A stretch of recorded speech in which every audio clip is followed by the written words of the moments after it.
What's up everyone? Today we're going over my top 10 plugins that I use in just about every single session. These are my favorite plugins by far. So without further ado, let's get started.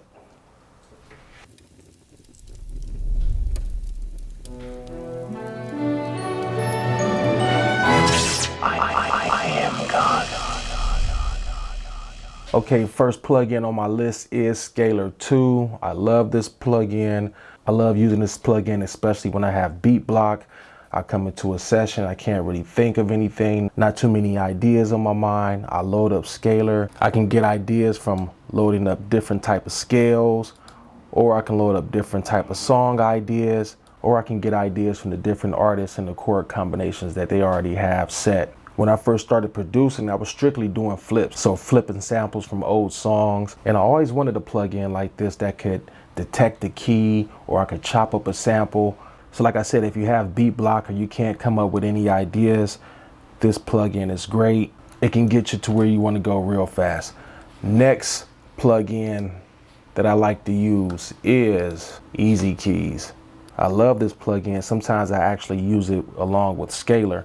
I can get the chords from Scalar, then I throw the chords into Easy Keys and then turn the chords into melodies. And it's really simple. You just drag your MIDI into Easy Keys. Once you drag your MIDI into Easy Keys, matter of fact, I'll just show you something real quick. Let's just put up a simple chord progression, not major.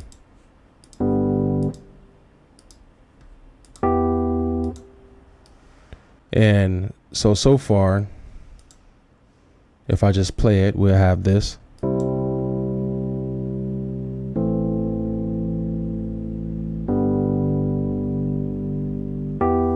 Pretty boring, right? So you just click on the notes and then they have these different genres that you can play with the notes that you created. So these are the notes we created, and here's the playback, the different variations. It's something pretty simple, especially since it's an intro. But if you want to change it up, third variation.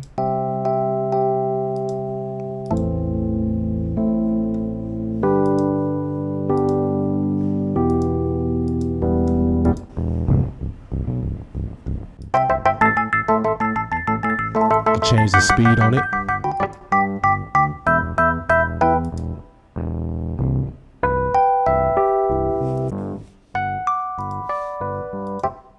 So anytime I want to make melodies, one of the first plugins I shoot for is Easy Keys. Let's get to the next plugin. My next favorite plugin is Omnisphere. Of course, I use this with Scalar. I use this with Easy Keys. Once I get my MIDI notes and my chord notes from Scalar and Easy Keys, the first thing I shoot for is always Omnisphere. It's over 10,000 sounds. You can edit the existing sounds, or you can drag your own samples in there and then create your own sounds. If you don't have it, get it. I'm pretty sure all you guys have it already, but if you don't, this is one of the VST instruments that you do want to get. Now, fourth on the list is my holy trinity of plugins. This is the Drummer S73, the Oxford Inflator, and the Slate FGX. I use these three plugins together whenever I mix or whenever I pre-produce. I always have these three on my master, especially when I'm mixing on hardware. Everything comes back into Ableton, and these are the first three plugins that my signal hits. First is the Drummer S73, then the Oxford Inflator, and then the Slate FGX. The thing about these three plugins, they all complement one another. They're not distorting the signal or anything like that. They just add to the harmonics and they boost your signal in a good way. You can't go wrong with these three plugins. I call them the Holy Trinity. Check later, I actually have a tutorial on these plugins and how I use them together in my production and mixing. Okay, number 5 on the list is SubLab. And whenever I need 808s, this is my go-to plugin.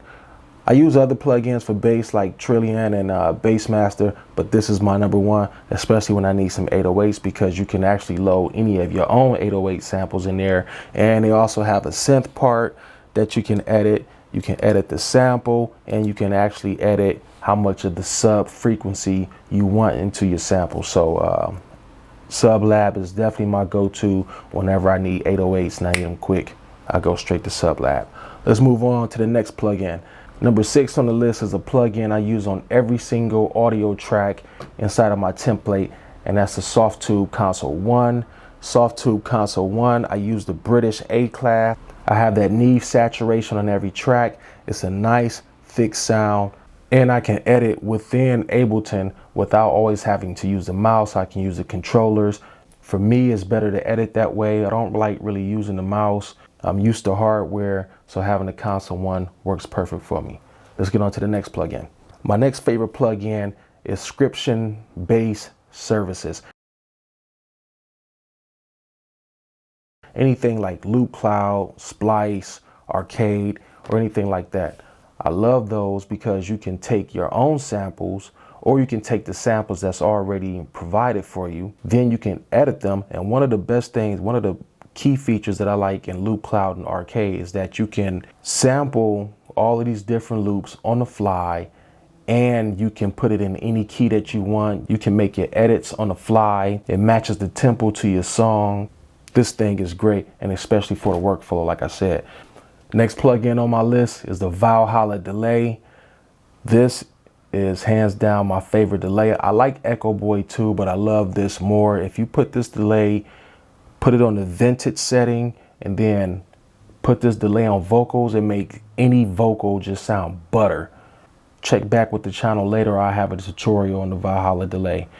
Let's get to the next plugin. My next favorite plugin is the Isotope RX7.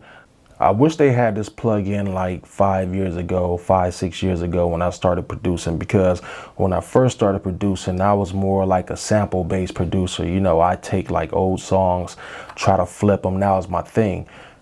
This plugin right here, you could take an old sample, you could take the words out, you could take the beats out, you can take just the music out. I can go chop up a sample, load it into this plugin, then get the bass notes from the chops that I made. I can get the vocals taken out. So if you're a sample-based producer and you love to flip songs, get the RX7 and you can thank me later. Okay, last but not least of my favorite plugins is the Germanium compressor. This plugin might be my favorite compressor plugin between this and the BX Townhouse compressor. It was close, but I picked the Germanium over the BX Townhouse compressor because I use this every day, every session. I put this compressor on my kicks. The thing that's so good about this plugin is very, very close to having the real thing. I put this plugin on my kicks just knock instantly.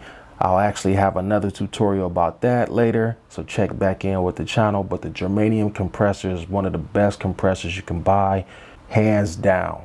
It's great on drums, it's great on vocals. If you're looking for that analog feel in your compression, definitely get the Germanium compressor.